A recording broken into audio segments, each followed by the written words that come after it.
Guys, एक बार फिर से आप सभी का हमारे YouTube channel English study point में बहुत बहुत स्वागत है। आज मैं आपके लिए खास करके कम्पिटिटिव एग्ज़ाम्स जो होते हैं ग्रामर से रिलेटेड, यानी जिसमें ग्रामर पूछा जाता है कम्पिटिटिव एग्ज़ाम्स में, उसकी तैयारी कराने के लिए लाया हूँ। इसमें खास करके SC-टेट हो गया, टेट हो गया, या फिर SSC हो गया, या रेलवे, या किसी भी प्रतियोगी परीक्षा में जिसमें इंग्लिश पूछा जाता है, खास करके आपके लिए मददगार होने वाली है। आप मेरे साथ बने रहिएगा। तो मैं आज आपको कुछ क्वेश्चंस जो कि पिछले पेपर्स यानी प्रीवियस पेपर्स में आ चुके हैं, उन्हीं को उठा करके बस आपके सामने प्रस्तुत कर रहा हूँ। आप बने रहिएगा, आपकी बहुत हेल्प होगी। ठीक है, तो चलिए देखते हैं। हमारा पहला क्वेश्चन है, इसमें क्या करना है। 4 ऑप्शन दिए गए हैं, जैसे कि आते हैं कॉम्पिटिटिव एग्जाम्स में, आप जानते ही हैं। तो लिखा है टू च्यू द कड, टू च्यू द कड करेक्टली मीन्स, यानी ये जो यहाँ पर दिया गया है इडियम या फ्रेज जो भी है वो आप देख रहे हैं, इसका मतलब क्या होता है, यानी इन चारों में से कौन सा इसका सही अर्थ दे पा रहा है, हमें ये देखना है। तो सीधा सा इसका अर्थ निकालिए और उसका भाव समझने की कोशिश करिए। खास करके इसमें जब भाव आप समझ जाएंगे तो निश्चित है आप इसके अर्थ को यहाँ से निकाल ले जाएंगे। तो च्यू मीन्स होता है चबाना, ठीक है, और कड, च्यू द कड का मतलब होता है पागुर करना। च्यू द कड का मतलब होता है पागुर। खास करके पशु ऐसा करते हैं, है ना, वो चारा खाते हैं, चारा खाने के बाद जब वो खाली समय में बैठते हैं तो अपने चारा को फिर से मुख में ला करके वो कूचते हैं, ठीक है। तो यहाँ पर पागुर करने का अर्थ नहीं लिया जाएगा सीधा सा। इसका मतलब यह है किसी चीज़ को ध्यान से फिर से समझना, विचार करना, ठीक है। तो इसका अर्थ हुआ सरल तरीके से, आराम से मनन करना, ठीक है, ये आपका हो जाएगा। तो पागुर करना यानी सरल तरीके से मनन करना, किसी चीज़ को आराम से और विचार करना, आराम से ध्यान से विचार करना। तो यहाँ पर टू कंट्राइव, कंट्राइव का मतलब होता है अविश्वास रखना, ठीक है, अगेंस्ट समवन, किसी के प्रति अविश्वास रखना। टू डाई ऑन ड्यूटी, यानी काम करते हुए एक्सपायर कर जाना। टू मेडिटेट, है ना, टू मेडिटेट का मतलब होता है यही आराम और ध्यान से चिंतन करना। तो ये हमारा हो गया करेक्ट, इसमें यही करेक्ट है, टू मेडिटेट, ठीक है। और इसका अर्थ होता है टू कलकेट वर्चूज, यानी जो हमारे मन के अंदर बैठे हुए गुण हैं हमारे, ठीक है, वो उन्हें कहते हैं इनकलकेट वर्चूज। तो ना तो ये है, ना ये है, ना ये है, हमारा ये सही है, ठीक है। इसमें हम दूसरा देखते हैं, he was very much ashamed. तो ये इसमें भरना, यहाँ खाली स्थान दिया गया है, खाली स्थान में क्या करना है, इन चारों में से किसी एक को चूज करके रखना है जो यहाँ सही पड़ेगा, ठीक है। इसमें जो सही हो उसको उठा करके इसमें भरिए। तो सीधी सी बात है, खास करके प्रेविएशन जब भरा जाता है तो उसमें आप ध्यान दीजिए, जो असेम्ड है, ठीक है, ये असेम्ड के साथ ऑफ आता है, याद रखिए आप, असेम्ड कहीं भी है। हाँ, तो हम देखते हैं कि हमारा तीसरा क्वेश्चन कौन सा है। तो तीसरा क्वेश्चन है, यहाँ गैप दिया गया है, गैप के बाद ध्यान से पढ़िएगा इसको, ठीक है। ही स्टूड फर्स्ट, ठीक है, यहाँ आप देख रहे हैं कि कौन सा फॉर्म मिल रहा है, सेकंड फॉर्म या थर्ड फॉर्म है, ध्यान दीजिएगा। ही वुड हैव, ठीक है, ये इस पे ध्यान दीजिएगा, ये 2 पार्ट में बटा हुआ है। एक क्लास ये है इधर कॉमा के इस तरफ राइट लेफ्ट साइड में, एक कॉमा के राइट साइड में है, ठीक है, ये दूसरा क्लास है, ये फर्स्ट क्लास है, ठीक है। इसे हम इफ़ क्लॉज भी कहते हैं, इसे हम इफ़ क्लॉज भी कहते हैं, और इसे हम देन क्लॉज कहते हैं, ठीक है, इसे देन क्लॉज कहते हैं, इसे इफ़ क्लॉज, ठीक है। अब ध्यान देना है कि यहाँ पर जो स्टूड दिया गया है, ठीक है, ये 2 तरह का होता है। एक कंडीशनल जो परफेक्ट होता है वो होता है, और एक पास्ट परफेक्ट होता है, ठीक है। तो यहाँ जो वुड हैव लिखा होता है, इस पर ध्यान दीजिए, जो कि हमारा देन क्लाज होता है, कॉमा के बाद वाला क्लाज होता है। ये इसमें वुड हैव आप पा रहे हैं, कुड हैव पा रहे हैं, ये वुड हैव पा रहे हैं, वुड या कुड पा रहे हैं, निश्चित है। तो हमारा इधर का जो पार्ट है वो कंडीशनल परफेक्ट नहीं होगा, वो पास्ट परफेक्ट में होना चाहिए। तो पास्ट परफेक्ट में दो तरह से बनता है, ठीक है। वो सबसे पहले देख रहे हैं यहाँ गैपिंग दिया हुआ है, एक ही गैपिंग है, उसके बाद सब्जेक्ट का यूज हुआ है, ठीक है।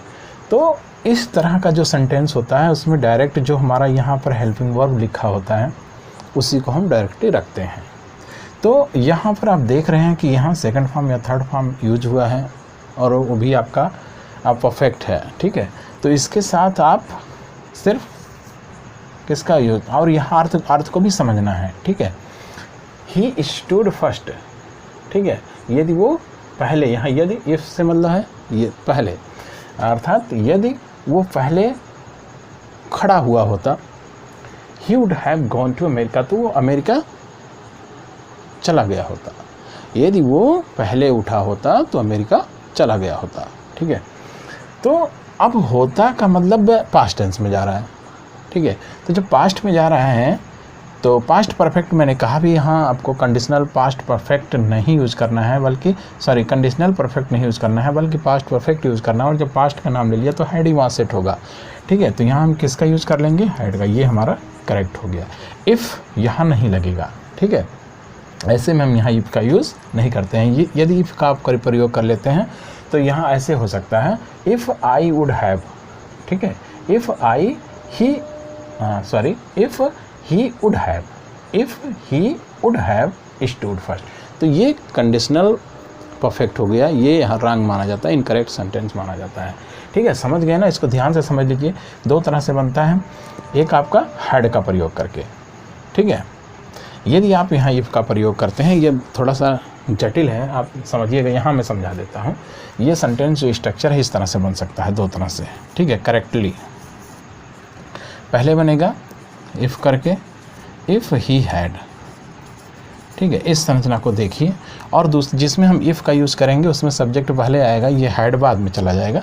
लेकिन जिसमें हम हैड ही यूज़ कर लेंगे उसमें इफ़ का प्रयोग नहीं करना होता है, उसके बाद सब्जेक्ट आ जाता है, ठीक है। इस चीज़ को आप ध्यान दीजिए। ये दोनों करेक्ट हैं, दोनों तरह से लिखा जा सकता है। यदि हमारा इफ़ से शुरू होता तो हम यहाँ हैड का प्रयोग करते, यहाँ शुरू में दिया है तो निश्चित हम बाहर ही कर लेंगे। तो ये आपको, मुझे नहीं लगता है कि समझ में नहीं आया होगा, आ गया होगा, ठीक है।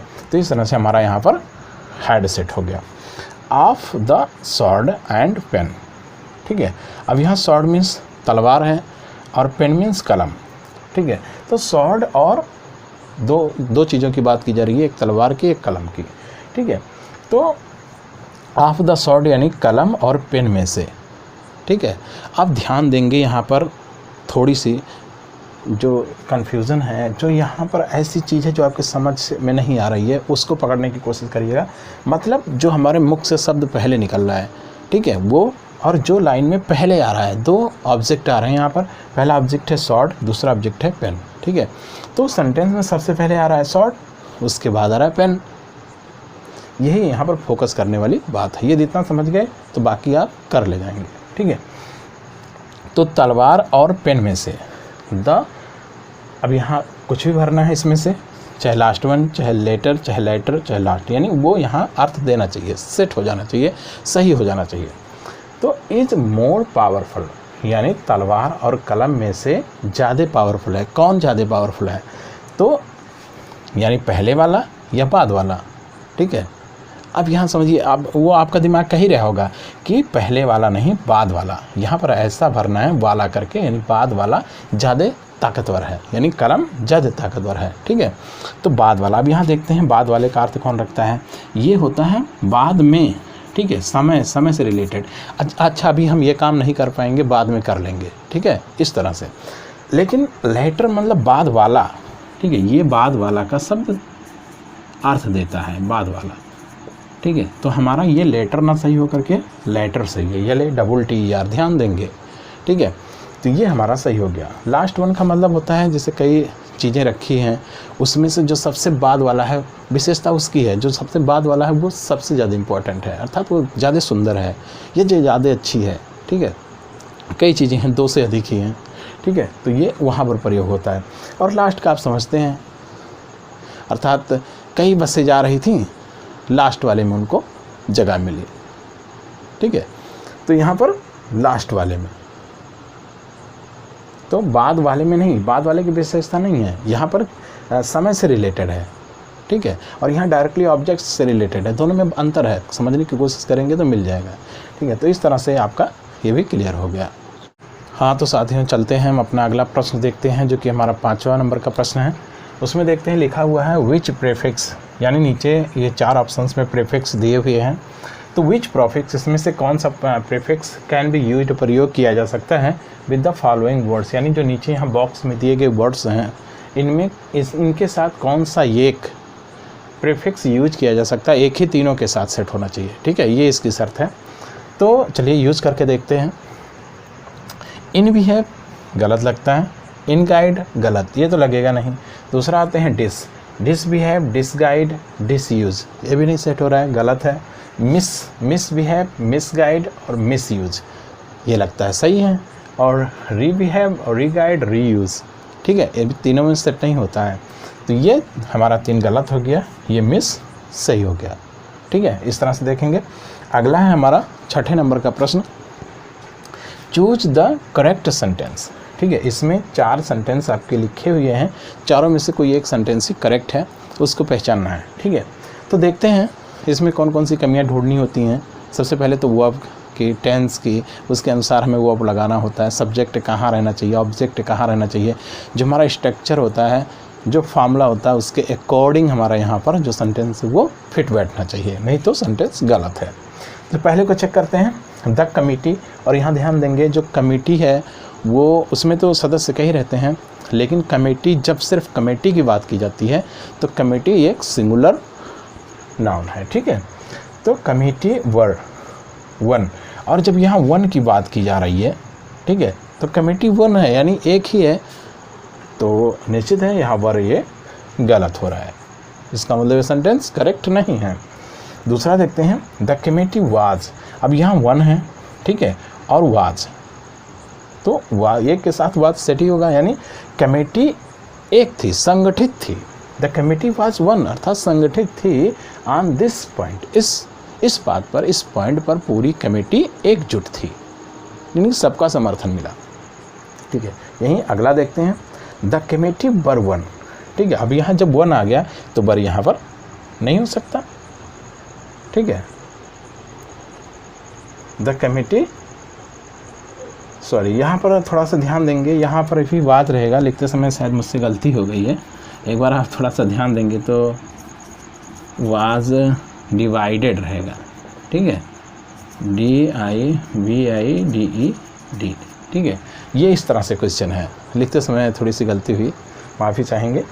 तो द कमेटी वाज डिवाइडेड, अब जब यहाँ डिवाइडेड की बात हो गई तो अलग हो गए, मेंबर्स अलग हो गए, तो वो सिंगुलर ना रह करके प्लूरल हो गए, ठीक है। तो यहाँ जब प्लूरल हो, जब तक 1 था तब तक सिंगुलर थे, जब यहाँ डिवाइडेड हो गए तो प्लूरल हो गए, तो इसके साथ वाज नहीं सेट होगा, ये गलत हो गया, और हैव इसके साथ सेट हो ही गया, नहीं होगा।